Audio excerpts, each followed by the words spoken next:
apapun itu pasti ada pro, ada kontra. Nah, kita nggak akan berbicara, terkekang gitu kan, kita dibatasi. Pasti yang kita rasakan, jadi kita mau dibully, namanya dihujat. Can't stop, won't stop. I can't stop, won't stop. I can't stop, won't stop. Can't stop. Can't stop, won't stop. Can't stop, won't stop. Can't stop, won't stop. Can't stop. Selamat siang teman-teman. Oke, assalamualaikum teman-teman semuanya. Selamat siang. Perkenalkan saya Judi. Terima kasih sudah diberi kesempatan untuk berbicara di sini. Ya, memang saya beberapa kali mengunggah suatu status yang mungkin terlihat parsial atau bagaimana, tapi sebetulnya tujuan saya adalah hanya ingin menyampaikan apa sih keluhan saya, apa yang saya rasakan, yang saya pikirkan tentang keadaan teman-teman dan juga keadaan di lingkungan sekitar saya yang merupakan kekecewaan atau mungkin hal yang kurang berkenan atau kurang pas korelasinya dengan keadaan, dengan kita semuanya, kondisi kita begitu. Ya, kan begini Mas, kita bersuara itu kan menyampaikan pendapat bahwa memang endingnya tujuannya ya memang untuk mendapat perhatian ya. Artinya akan ada feedback atau akan ada hal-hal yang kebijakan atau apapun itu yang sekiranya bisa lebih baik ya. Kalau kita tidak bersuara kan mereka pemegang kebijakan itu kan tidak akan tahu ya kan. Apa sih sebetulnya yang mereka lakukan itu udah pas atau belum untuk kita gitu loh. Jadi tujuannya memang ke sana. Tetapi kalau kemudian dianggap sebagai sesuatu yang kontroversial, itu kan persepsi dari pembaca, dari pendengar gitu ya. Jadi kalau saya tujuannya tetap fokus ke apa yang saya rasakan, ingin saya sampaikan. Seperti itu. Banyak sih ya, jadi gini ya, kalau kita bicara pro dan kontra, apapun itu pasti ada pro, ada kontra. Ada yang setuju, ada yang tidak setuju. Jadi kembalikan lagi, tujuan kita itu sebetulnya apa? Tujuan kita berbicara itu apa? Kalau kita berbicara ya, kemudian kita berpikir, stuck di berpikir, nanti pendapat orang bagaimana, kita nggak akan berbicara, ya kan? Jadi kita terkekang gitu kan, kita dibatasi. Padahal sementara yang ingin kita sampaikan adalah apa sih yang kita rasakan. Jadi kalau menurut saya, ketika kita akan berbicara, udah nggak perlu memikirkan apa respon orang. Entah kita mau dibully, entah kita mau namanya dihujat, itu kita nggak perlu berpikir ke sana. Kita bicara ya bicara aja gitu kan. Jadi nggak perlu berpikir ada yang kontra dan sebagainya, nggak perlu takut untuk gitu. Kita bersuara, suarakan apa yang menurut kita perlu untuk disuarakan. Karena harapannya adalah bahwa dengan kita bersuara kita akan mendapatkan solusi dari setiap persoalan gitu. Jadi begini, setiap hal itu kan ada sebab, ada akibat gitu kan ya. Jadi setiap yang saya atau yang teman-teman coba untuk sampaikan itu pasti akan mendapatkan feedback dan berpengaruh sekali. Kebijakan itu akan muncul ya ketika ada sesuatu hal yang memang viral, biasanya seperti itu.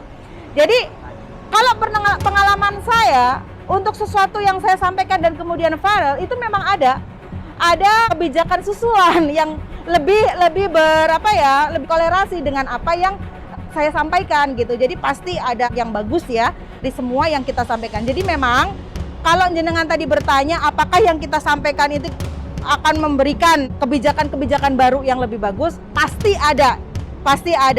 Itu sebab kita harus bersuara.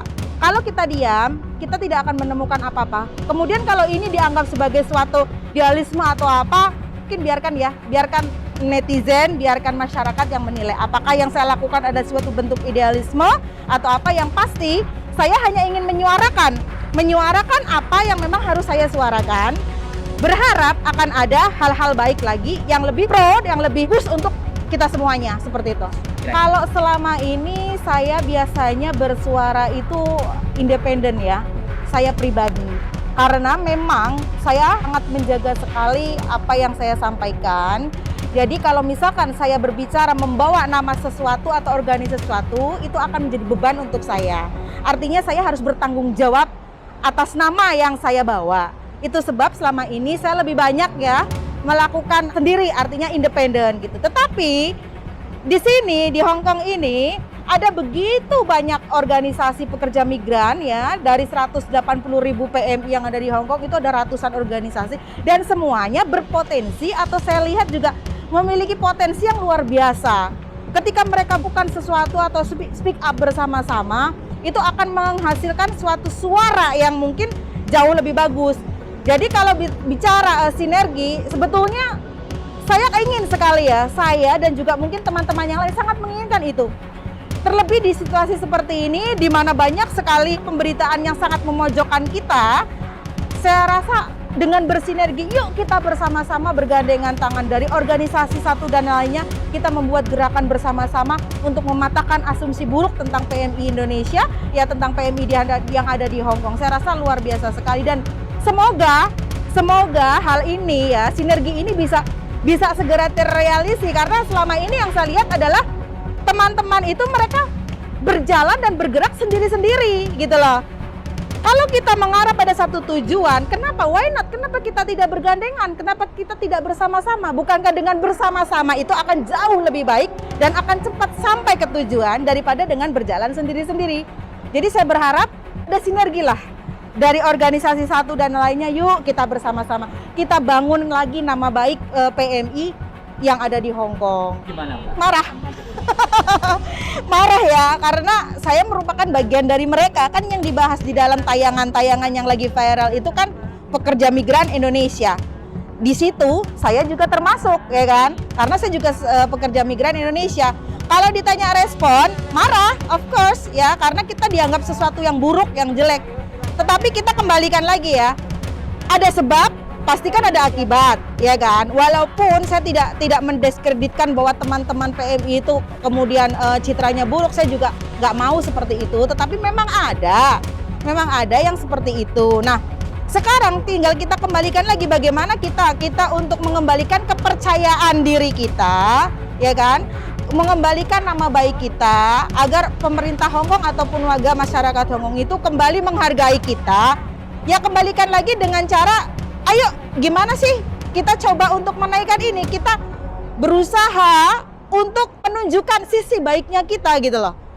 Ada begitu baik mungkin yang melakukan keburukan seperti yang terekspos itu nggak ada sepersekiannya, lebih banyak yang berbuat baik, kebaikannya lebih banyak. Yuk kita tonjolkan itu, kita coba naikkan itu, kita up, ayo rame-rame kita sharing tentang kebaikan teman-teman PMI. Itu akan menutup ya, daripada kita hanya cenderung marah-marah ya kan, cenderung menyesali keadaan, itu nggak ada gunanya. Sekarang kita lebih baik untuk gimana ya, yuk kita semuanya bareng-bareng nih, gerakin ya.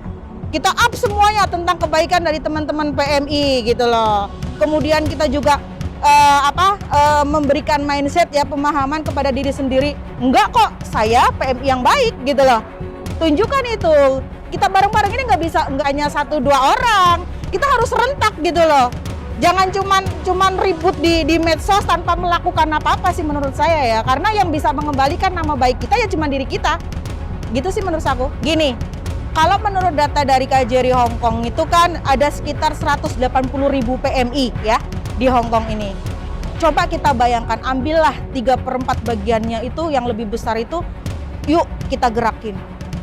Kan kita sekarang lagi kesulitan untuk keluar rumah, lagi kesulitan untuk libur, ya kan, berinteraksi dengan dunia luar.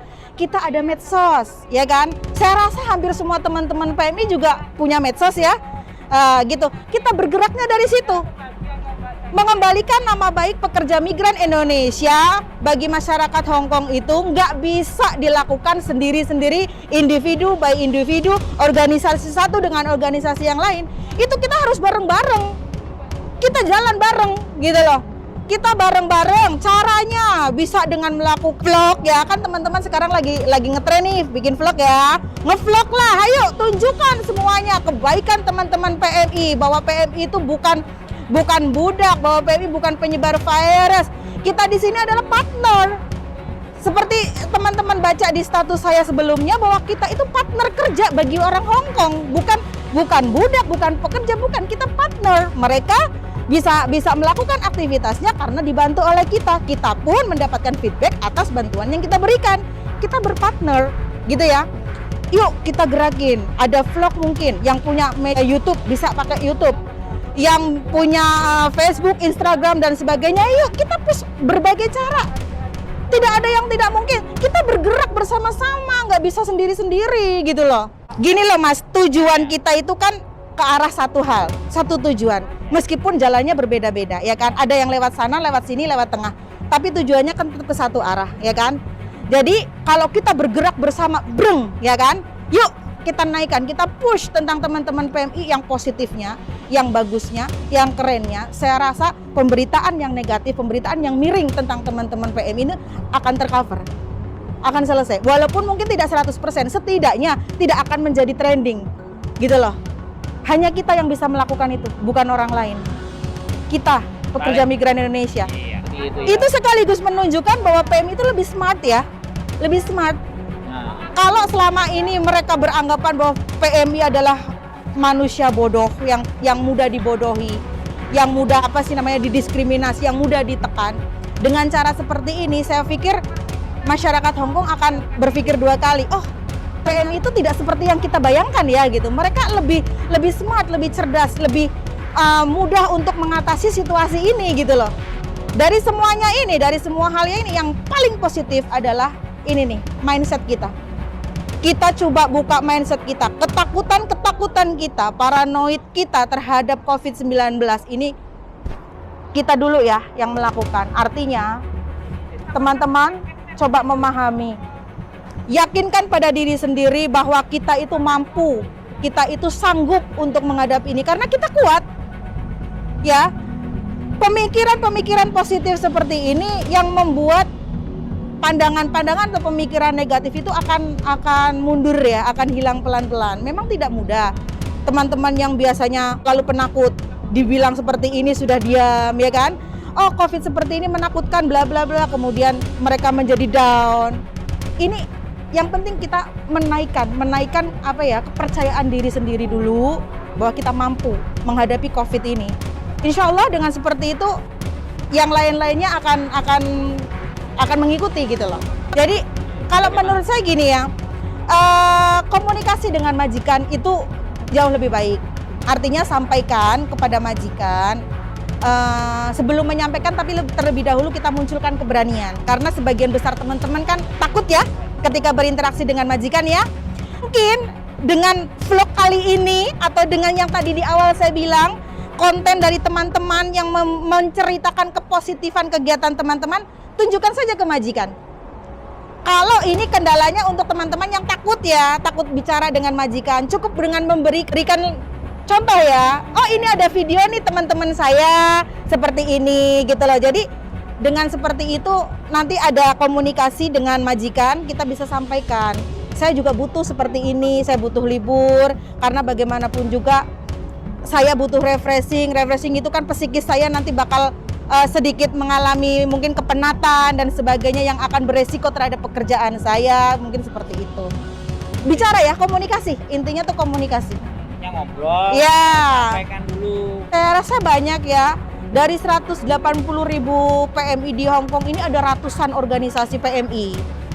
Ratusan organisasi PMI yang siap ya, saya rasa semuanya pasti siap untuk menampung teman-teman semuanya. Silakan datang. Bisa dari organisasi satu daerah mungkin ya, organisasi satu PT dulu mungkin ya, atau apapun ya. Itu bisa, silakan datang ke sana. Karena gini ya teman-teman ya, ketika sebuah persoalan yang menyangkut dengan psikologis teman-teman dan apabila itu jenengan simpan sendiri, itu bukan suatu jalan keluar yang baik. Jenengan butuh, kalian itu butuh untuk mengeluarkan itu agar sisi positif teman-teman itu bisa muncul ya, agar semua beban itu bisa hilang gitu loh.